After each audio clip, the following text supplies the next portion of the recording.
Halo sobat semua, jumpa lagi dengan Denbagose Channel. Semoga kalian selalu sehat. Sebelum mulai, jangan lupa subscribe, like, komen, serta nyalakan lonceng biar dapat notifikasinya update terbarunya. Bab 2013 Suka dan juga benci. Badai salju begitu ganas dan tidak ada hentinya. Di tempat seperti Gunung Kunlun, jika tidak turun salju setiap hari, malah itu mungkin yang akan membuat orang kaget. Semakin besar badai saljunya, cuaca juga semakin dingin, berkabut, dan gelap. Pada saat ini, di lereng gunung yang landai, berdiri dua pria berusia 30-an, yang satu kurus dan yang satunya iagi gemuk, kelihatannya jadi sedikit lucu. Jika dua orang itu dapat saling melengkapi, maka akan lebih sempurna. Namun, ekspresi di mata kedua pria ini begitu membara, penuh dengan semangat juang. Yang kurus badannya kurus dan tidak tinggi, hanya kurang dari 170 cm, tetapi binar di matanya seperti mata elang, sangat tajam, sekilas sepertinya dia bisa melihat melalui pemikiran orang. Pria agak gemuk di sebelahnya masih memiliki senyum di mulutnya, wajahnya yang tersenyum tampak tidak berbahaya bagi manusia dan hewan. Tetapi jika Erilin melihatnya, dia akan gemetar ketakutan. Dan dia, secara mengejutkan, adalah kakak kedua seperguruan Erilin, Dingshan Wang. Keduanya seperti sepasang teman lama, berdiri di sana, menghadap angin dan salju, tetapi sepasang mata mereka sangat tegas. Menurutmu, mereka semua, siapa yang bisa menang? Pria kurus itu menatap Dingshan Wang dengan ekspresi dingin.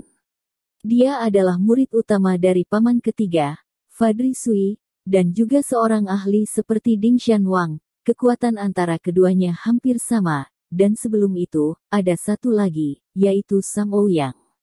Ketiganya dikenal sebagai pemimpin tiga generasi murid Gunung Kunlun, tetapi ada satu lagi yang terkuat, yang bahkan mereka bertiga hanya bisa minggir. Dan orang itu adalah Crazy Xuan Yuan, kakak pertama seperguruan Thomas Qin. Sulit untuk dikatakan, lelaki kecil ini penuh semangat, dia telah mengalahkan sebagian besar murid dalam waktu kurang dari sebulan, dan sekarang hanya tersisa beberapa dari kita. Dingshan Wang berbicara sambil tersenyum, bagaikan Buddha Maitreya berperut besar, selalu penuh senyum. Dia adalah adik laki-laki seperguruanmu. Kamu bisa tidak tahu. Fadri Sui menatap Dingshan Wang dengan terkejut. Aku belum sempat berkomunikasi dengannya, tapi aku merasa anak ini adalah seorang yang hebat. Dingshan Wang berkata dengan penuh kekaguman, meskipun itu adalah adik laki-laki seperguruannya, dia memang tidak memiliki banyak kontak dengan Thomas Qin. Orang ini melebihi sangkaan semua orang dan membuat semua orang tercengang dengan kekuatannya yang mengejutkan. Sepertinya kamu cukup memperhatikannya. Fadri Sui berbisik. Omong kosong, bukankah kamu juga datang ke sini? Kamu juga ingin melihat Sam Ouyang kalahkan? Dingshan Wang berkata dengan nada kesal. Hehehe, kamu tidak bisa mengatakan itu. Jika Sam Ouyang benar-benar payah dan kalah dari adik laki-laki seperguruanmu, Thomas Qin, maka kita mungkin akan bertambah satu Yawan lagi di masa depan. Fadri Sui mengangkat bahu dan menatap ke arah medan perang Thomas Qin dan Sam Ouyang. Sulit untuk dikatakan, tetapi guruku telah mengajarinya secara pribadi, ucap Dingshan Wang. Apa? Baru 1 bulan, Raman pertama seperguruan sudah mengajarinya sendiri. Sepertinya anak ini memiliki masa depan yang menjanjikan. Aku ingat ketika kamu baru masuk Gunung Kunlun hampir setahun, dan paman pertama seperguruan baru mulai mengajari kamu secara pribadi. Mata Fadri Sui menjadi lebih serius. Ini tidak seperti dulu. Anak ini memang lebih berbakat daripada aku yang dulu, tapi aku tidak tahu di antara dia dan Sam Ouyang siapa yang lebih baik. Jika dia benar-benar mengalahkan Sam Ouyang, maka kita harus lebih waspada. Dingshan Wang tersenyum pahit. Itu benar. Sedia payung sebelum hujan. Tapi aku tetap merasa kamu terlalu meninggikannya. Memang tidak dapat disangkal bahwa adik seperguruan Qin kamu sangat kuat, tetapi juga sangat sulit untuk bersaing dengan Sam Ouyang. Lebih baik kamu jangan terlalu berharap. Fadri Sui menggelengkan kepalanya, jelas tidak begitu optimis dengan Thomas Kean. Kalau begitu kita tunggu dan lihat saja, bagaimanapun juga, bahkan jika semua orang tidak menyukainya, aku, sebagai kakak laki-laki seperguruannya harus menyemangatinya. Ding Shanwang berkata sambil mengulung senyum, Thomas Kean, kamu benar-benar membuat orang suka tapi juga benci.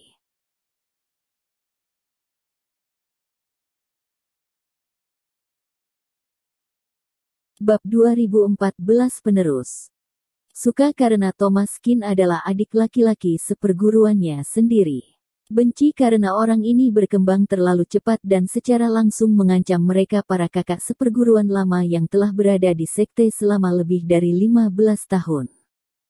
Benar juga, mari kita berkonsentrasi pada pertempuran, mungkin kita berdua akan bertarung dengan Thomas Kean ini juga di masa depan. Fadri Sui berkata, ini bukanlah tanpa dasar. Jika Thomas Kean mengalahkan Sam Ouyang, maka dia dan Ding Shanwang akan menjadi lawan pertama Thomas Kean, dan akhirnya barulah kakak pertama seperguruan yang mereka akui bersama. Bahkan jika dia menang, juga bukan apa-apa. Jika dia bisa melampaui kakak pertama seperguruan, maka aku baru akan menermanya. Ding Shanwang menyentuh dagunya dan berkata sambil berpikir. Crazy Xuan Yuan. Seperti namanya, ketika dia pertama kali memasuki sekte, dia mengalahkan semua orang dengan kegilaannya, dan bahkan menjadi keberadaan yang tidak bisa digapai bahkan oleh murid-murid berbakat seperti Ding Shanwang dan Fadri Sui. Kekuatannya bahkan sebanding dengan beberapa paman seperguruan. Ini juga membuatnya menjadi eksistensi unik di atas Kunlun, bisa dibilang dia adalah putra surga yang sebenarnya. Meski demikian, dia masih terus berjuang untuk kekuatan yang lebih, ingin menjadi semakin kuat. Terhadap Crazy Xuan Yuan, Ding Shanwang hanya bisa menggelengkan kepalanya tanpa daya, dia ditakdirkan tidak akan bisa mengejar orang seperti itu selama hidupnya. Tidak hanya berbakat, tetapi juga mau bersusah payah dan bekerja keras, dia layak menjadi satu-satunya dari 3 generasi murid, yang tidak bisa mereka gapai. Inilah yang dinamakan takdir, bahkan jika Ding Shanwang menolak untuk menerimanya juga tidak bisa apa-apa. Fadri Sui juga mengangguk diam-diam. Dia juga pernah bertarung melawan Crazy Xuan Yuan, dan langsung mengalahkan dirinya dalam 20 gerakan. Orang itu hanya bisa digambarkan sebagai maniak, kuatnya sudah keterlaluan.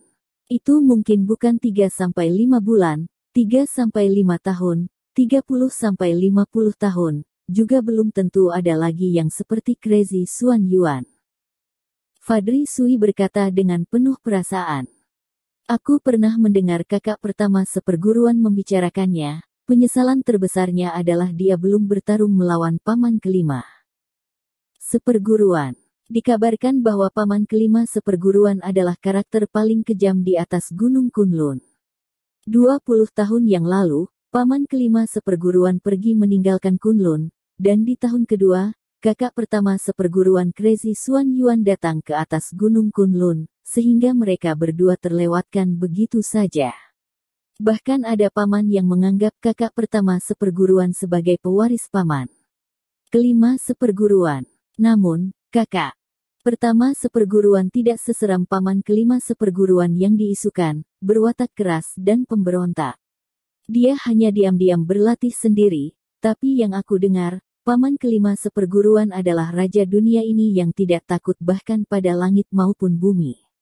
Wajah Ding Shanwang serius, baik paman kelima seperguruan atau Crazy Xuan Yuan, dia hanya bisa menghela nafas. Thomas Kean barulah penerus sejati Parnan kelima seperguruan, haha, setidaknya dalam hal sikap pemberontak, sekarang dia begitu keras kepala dan tidak menganggap selapapun. Fadri Sui tertawa. Pasti ada alasan untuk keangkuhan. Orang yang benar-benar kuat, kecuali dia tidak terkalahkan, dan kemudian adalah orang yang tidak punya otak, kalau tidak siapa yang akan bertarung seperti ini. Thomas Kean, jangan sampai kamu mengecewakanku. Ding Shanwang berkata sambil tersenyum. Pada saat ini, Thomas Qin dan Sam Ouyang juga sampai pada situasi yang sangat panas. Kedua orang itu bertarung untuk waktu yang lama tanpa saling mengalahkan. Pertempuran di dalamnya menjadi semakin menarik. Perasaan kemampuan yang sama ini membuat mereka mau tidak mau harus saling memuji. Lawan seperti itu juga pasti saling bersimpati satu sama lain. Sayangnya, tidak seperti itu. Mulut Thomas Qin selalu tersenyum. Setelah puluhan jurus, Sam Ouyang sudah tidak memiliki ketajaman awal. Sebaliknya, pada saat ini, kedua orang itu tidak ragu sama sekali. Setiap gerakan dan setiap jurusnya sangat mematikan. Selama masih hidup, mereka harus membunuh pihak lawan. Pertempuran ini benar-benar luar biasa. Aku belum pernah melihat pertempuran yang begitu menarik. Ya, aku juga belum melihatnya dalam beberapa tahun ini. Thomas Qin dan kakak seperguruan Ouyang benar-benar sama kuatnya. Jika ini terus berlanjut, aku kira mereka hanya bisa berakhir seri. Tidak mungkin, tujuan kakak seperguruan Ouyang pasti untuk membunuh Thomas Qin. Kalau begitu akan jadi lebih menarik. Aku benar-benar tidak bisa memikirkan siapa di antara keduanya yang akan tertawa terakhir.